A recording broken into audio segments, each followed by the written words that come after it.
เพื่อนอยู่บ้านหนองแดงพุ่นแม่นแต่ออกมาพี่แม่นอ้าวเวลาขายบ่เบิดกลางค่ำกลางคืนได้เฮ็ดได้บัดนี้ขายให้เขาไปรับจ้างนะคะรับจ้างขายเครื่องให้เขาอ๋อรับจ้างซื่อแม่นโอ้ยคิดว่าอันนะครับมาขายเอง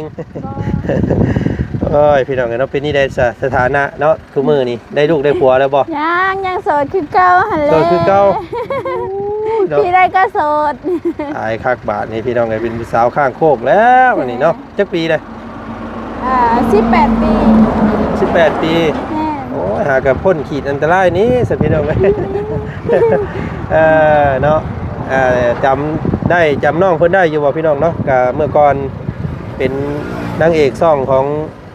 บ่าวเตียงทองเขาได้นี่พี่น้องจักโมงเลิกนี่จักโมง6 โมงแรงตอนเช้าเด้6 โมงเช้าป๊าดโตพี่น้องเลยเนาะ12 ชั่วโมงเฮ็ดเวียกต้องตื่นแต่5 โมงพุ่นได้เนาะแม่นอาบน้ำ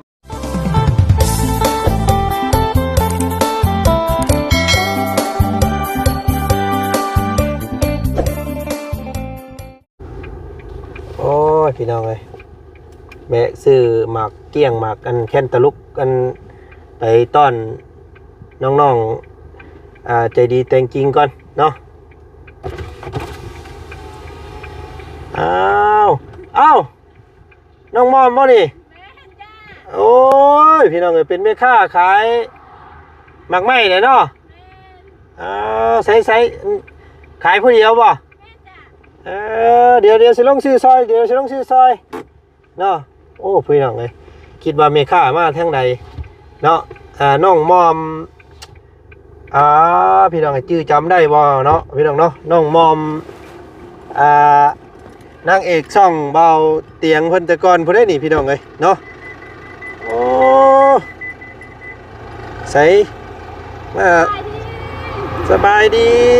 เนาะโอ้แม่ค้าขายหมากแคนตาลูป โอ้บ่ได้พ้อกันได้โดนเนาะเป็นนี่ไดเนาะสบายดีบ่สบายดีเป็นแม่ค้าอยู่นี่โดนบันไดแล้วนี่ให้กันได้2 ทิศได้2 ทิศแม่แต่ก่อนไปใส่มาอยู่บ้านเฮ็ดหยังอยู่โอ้ยบ่ค่อยได้ยินเด้พี่น้องไงเนาะ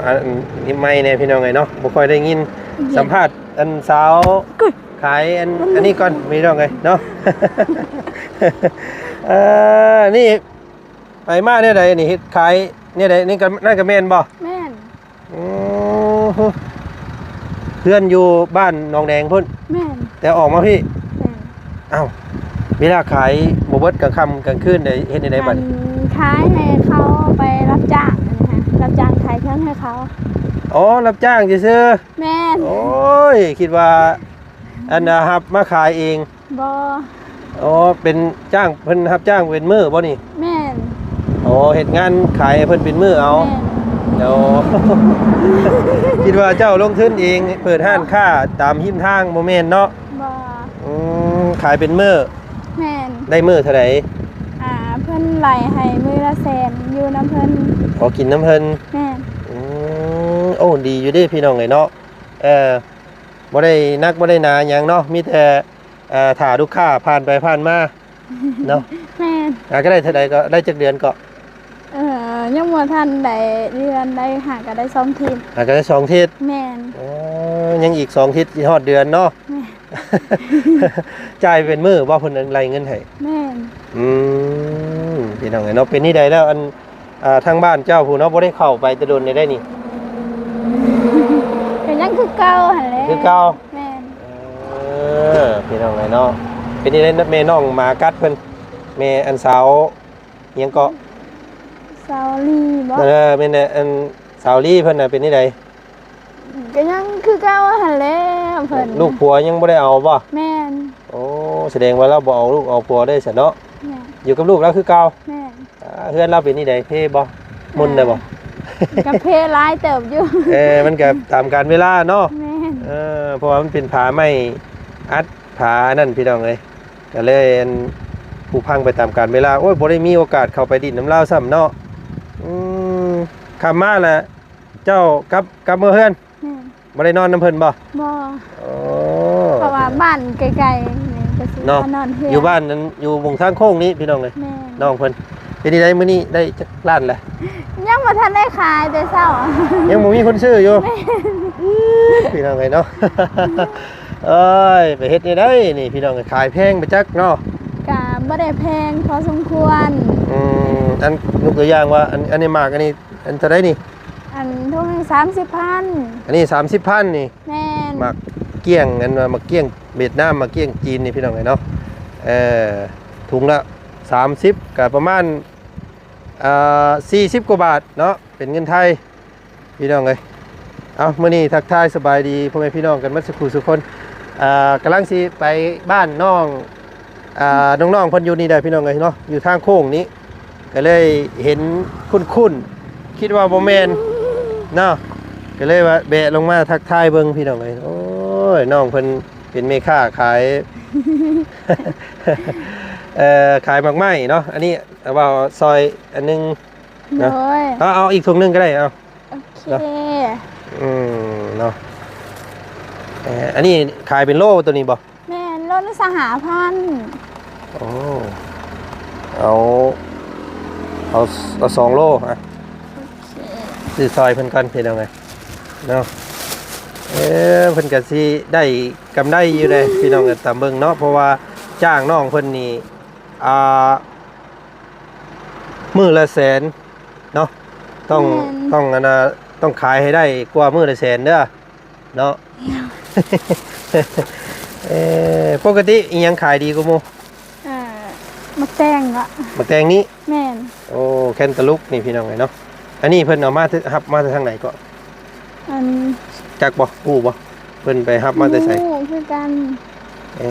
เอามาแต่สวรรค์เพิ่นบ่จักอันนี้พี่น้อง น่าจะแม่นนะแต่สวรรค์หั่นแหละได้ยินเพิ่นเว้า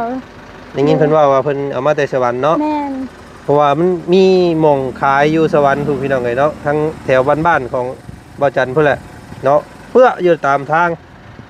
ทางไปบ้านซอกบ้านนั่นน่ะเนาะหลายมากอันนี้เนาะ โอ้ยพี่น้องเนาะเป็นนี่ได้สถานะเนาะคือมือนี่ได้ลูกได้ผัวแล้วบ่ ยังโสดคือเก่าหั่นแหละ โสดคือเก่า เนาะ พี่ได้ก็โสด ตายคักบาทนี่พี่น้องไงเป็นสาวข้างโคกแล้วอันนี้เนาะจักปีเลย 18 ปี 18 ปี แม่น โอ้ยหากับพ่นขีดอันตรายนี้สิพี่น้องเอ้ย เนาะจำได้จำน้องเพิ่นได้อยู่บ่พี่น้องเนาะก็เมื่อก่อนเป็นนางเอกซ่องของบ่าวเตียงทองเฮาได้นี่พี่น้องเอ้ยเนาะเคยมามอบเงินมอบอันนั้นนี่ให้น้องเพิ่นหลายครั้งหลายค่าอยู่เนาะเดือนซ่านเป็นที่ใดแล้วตอนนี้เดือนเจ้า อ่า เดือนหลังใหม่เพิ่นแล้วแล้วบ่ แล้ว สำเร็จแล้ว แม่น ข้าวน้ำซ้ำปลาเด้ยังพออยู่พอกินอยู่บ่ ก็คือเก่าแล้วคือว่าแล้วเดี๋ยวนี้ค่ะ อันนี้คือเก่าขาดเคินหลาย มีแต่หาทำงานซื้อกินเนาะ แม่น ย้ำให้ย้ำหน้าได้เฮ็ดให้อยู่บ่ เฮ็ดปีนี้ก็เฮ็ดเพราะว่าทางให้แล้วก็มาอันเฮ็ดเวียก มารับจ้างนี้ แม่น โอ้น้องเพิ่นเฮ็ดเวียกเก่งเด้พี่น้องเอ้ยเนาะเป็นผู้หญิงอยู่แต่ว่าเฮ็ดเวียกนี่ให้กับผู้ชายเนาะตากแดดตากลมตากฟ้าตากฝนพี่น้องเอ้ยเนาะสู้ๆเด้อ เป็นกำลังใจให้เนาะคิดว่าเปิดห้านค้าเองพี่น้องเอ้ยก็เลยว่าโอ้ว่าซั่นไปเบิ่งน้องเพิ่นก่อนว่าเนาะอันเฮือนเจ้าของเพิ่นอยู่ไส ข้างในเพิ่นบ่ บ่อยู่ทางหลังนี่แหละเป็น เพิ่นก่อน ค เฮื ลิ อน นิก เนาะ ขายยาเพิ่นต่าง ตัวรถก็ไว้ใช่มั้ยพี่น้องเอ้ยเอาอยู่ข้างในพุ่น เห็นบ่ เนาะครับพี่น้องเอ้ยก็ข้าวซื้อก่อนยันมาตันทางรถเพิ่นพี่น้องเอ้ยเนาะจักโมงเลิกนี่จักโมง อัน6 โมงแรง ตอนเช้าเด้ 6 โมงเช้า ป๊าดโตพี่น้องเอ้ยเนาะ12ชั่วโมงเฮ็ดเวียกต้องตื่นแต่5 โมงพุ่นเด้เนาะ แม่น อาบน้ำอาบในยังมาและยังกินข้าวน้ำเพิ่นบ่ แม่น กินกับหยังมื้อนี้ กินกับต้มอึ่ง โอ้ได้กินต้มอึ่งโห แม่น เพิ่นเอามาแต่ใส่เนาะพี่น้องเนาะเดี๋ยวแถวนี้บ่ได้มีเลย คนซื้อมา กินอึ่งเจ้ากันเนาะ แม่น แซ่บเด้พี่น้องเอ้ยเนาะฝนตกใหม่นี่เด้ผู้ว่าเอามาซื้อซอยแหละเด้อบ่เด้อ มาจ้าเพิ่งนึง30,000ไอ้ ขายเอาจันซื้อซอยน้องเพิ่น เพิ่งนึง30,000จ้า นี่อย่างไรเนาะ ไปเช่นนี้นะ มาเกี่ยง ทางเลิก เกี่ยงเนาเกี่ยงเหี่ยว เออ เกี่ยวคือคนขายแหละเว้ย นะงามอยู่พี่น้องเป็นเกี่ยงเวียดเกี่ยงเข้ามาที่เวียดนามโอ้ มีบ้าเงินทอนนะวันนี้มี ยังไม่ถึง5เครื่อง ไม่สิพันนี่ไปสิพันนี่ เป็น ข้างบนนี้มีเลย ทางเข้าบ้านกระดับพี่ ข้าง น้อง บนนี้มี เนาะ เลยได้ อันนี้เป็นทางวัด ข้างบนนี้มี เนาะทางหน้าวัด มี10,000 หน้าวัดบ้านกระดับเนาะบ้านของน้องแต่งจริงเพิ่นครับน้องใจดีน้องเลี้ยงพี่น้องเลยอยู่นี่แหละเนาะแต่กำลังว่าสิไปหาน้องๆเพิ่นก็เลยเห็น เงิน สาว จะ มอมน้องมอมพี่น้อง บ่พอ น้องมอม พัน เพิ่นขายใช้บ่พอเท่าใดอันเอาเงินอ้ายเพราะว่าสิจ่ายเพิ่นอยู่ พอแล้วพัน กำลังจะแซนเรา ขอบใจเด้อ เอ้ยพี่น้องเอ้ยเนาะขายดีมื้อนี้เนาะของอ้ายเป็นเท่าไหร่ เป็นแสนซาว เซนซาว แม่น โอ้พี่น้องเบิ่งก่อนเนาะกันเด้ออึบ100,000แล้วก็20,000เนาะอ้าวโอ ขอบ เค ใจได้เด้อขอบใจหลายๆจ้า โอ้พี่น้องเนาะไม่ค่าคือเว้ามวนให้เนาะพี่น้องเนาะ พอแล้วจังขายดีอันนี้เนาะบ่เบิดแล้วเพิ่นมาคนเอาเนาะน้องเนาะ แม่น ตอนแรงปกติขายมื้อเจ้ามาขายนี่ค่าเจ้ามาขายนี่ขายดีสุดนี่ได้จักแสน 4 ล้านป้ายมื้อนี้ ได้4ล้านปลายโห แม่นบางมื้อก็ได้ขายดีบางมื้อก็บ่ได้ขาย อุ้ยมันขายได้ฮอด4ล้านพุ่นบ่ แม่น โตอุ้ยแม่นบ่นี่พี่น้องโมเมนต์หาเปิดห้านขายหมองไม้เป็นยังอันนี้เนาะ มันยังมีอยู่ในเหือนแบบว่า แบบว่า เขา เบิด ขายเบิดเขาคนใหม่อีก ไปขายเบิดแล้วเฮาออกมา แม่น โอ้แต่ว่ามีแต่2อย่างนี่เนาะ แม่น โอ้น้องเพิ่นขายดีเด้อพี่น้องเอ้ยเนาะบางมื้อได้ฮอด4ล้านว่าซั่นพี่น้องเนาะเพราะว่ามันบ่มีห้านผู้ใดญาติอยู่แถวนี้เนาะ แม่น มีห้านเดียว มีแต่อาหารเดียวเพราะว่าขาย แต่บัดดงมาพี่มีแต่อาหารเดียว กับหมากแค้นตะลุกนี่จะบ่ค่อยมีได้แถวนี้พี่น้องเอ้ยเนาะโอ้ขายดีจังพ่อเพิ่นยังให้มื้อละแสนนั่นแหละซะนี่พี่น้องเอ้ยเนาะโอ้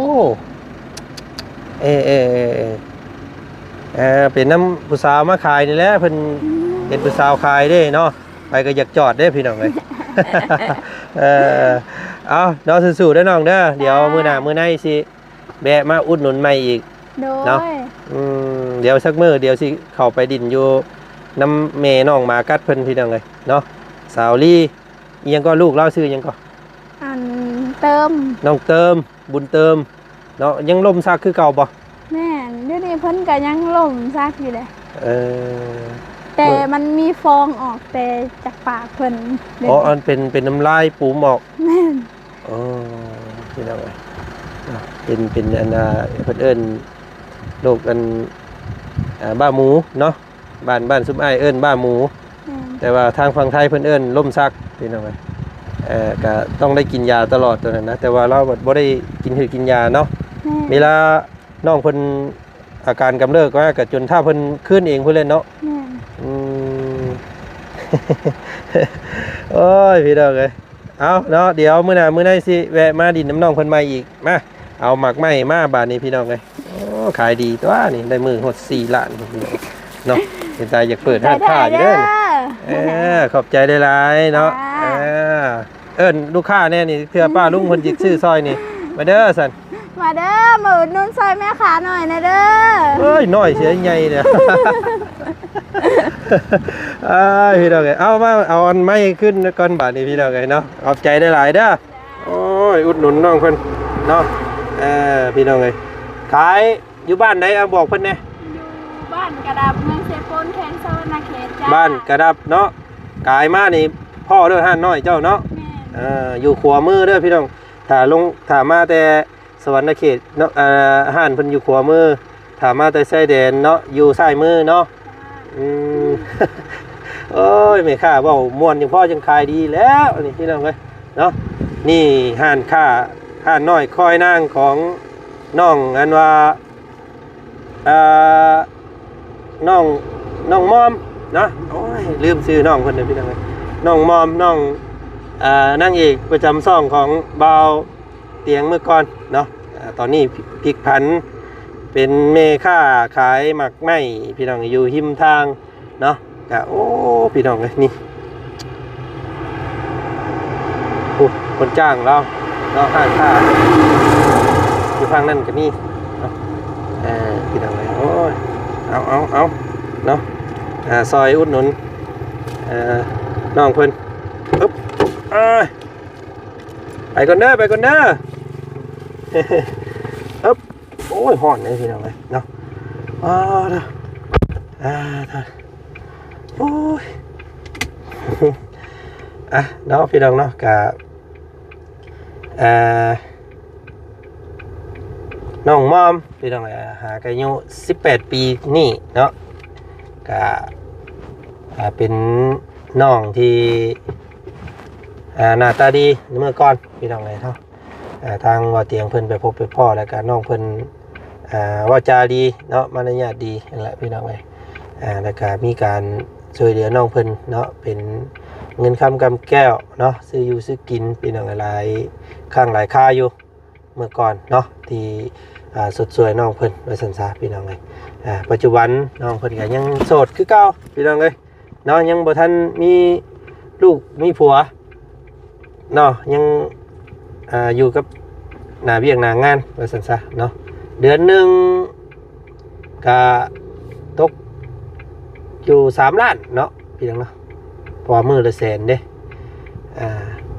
ตีไป3 ล้านอยู่กินน้ำเพิ่นว่าสันซาก็ถือว่าโอเคอยู่พี่น้องดีกว่าอยู่ซื่อๆแถวนี้เนาะมื้อใดเฮาเดือนใดเฮาว่างเฮาอันมีเวียกมีงานเฮาก็ไปเฮ็ดนะเนาะเดือนใดที่ปลูกข้าวปลูกน้ำเฮาก็เล่นไปปลูกข้าวปลูกน้ำเนาะอันนี้ก็ถือว่าเป็นงานที่ถือว่าน่าสนับสนุนอยู่พี่น้องเอ้ยเนาะน้องมอมนางงามประจำช่องบ่าวเตียงเมื่อก่อนพี่น้องเอ้ยเนาะปัจจุบันเป็นแม่ค้าขายหมักใหม่แล้วว่าสันพี่น้องเอ้ยเนาะพี่ทางนี้ก็โอ้เนาะหมู่บ้านสายบุญนี่พี่น้องเอ้ยโอ้จักผู้ใดสิได้อิหยังแน่รุ่นเบิ่งน้ำกันพี่น้องเอ้ยเนาะได้อิหยังก็ติดตามเนาะพี่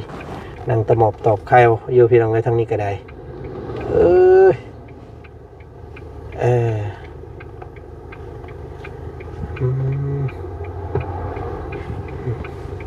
โอ้ยสร้างยังบ่มาเด้อตามเบิ่งพี่น้องเลยเนาะสร้างยังบ่มาเถอะดินมันสไลด์พี่น้องเลยเนาะดินมันสไลด์ออกเพราะว่าน้ำมันออกลงมาเฮาต้องปลูกต้นกล้วยเนาะเฮาต้องปลูกกันหัวสิงไข่ให้มันจับพี่น้องเลยนี่FC เพิ่นบอกมาหลายเนาะต้องปลูกหัวสิงไข่จักหัวสิงไข่ใส่เพราะว่ามันสิได้ยึดดินไว้เนาะเพราะว่าเสียดายได้พี่น้องเลยน้ำตกมายามผลช่วงหน่อยนี้ยังไปด้วยนี่อันนี้แค่5 เดียวนึงเนาะผลมือเดียวพี่น้องยังตกยังเสียหายขนาดนี้เนาะเพื่อเขาเราดูผลนี้ยังว้าวแล้วนี่พี่น้องเลยเนาะก็ติดตามน้ำกันพี่น้องเลยคลิปหน้าได้กันเนาะคลิปนี้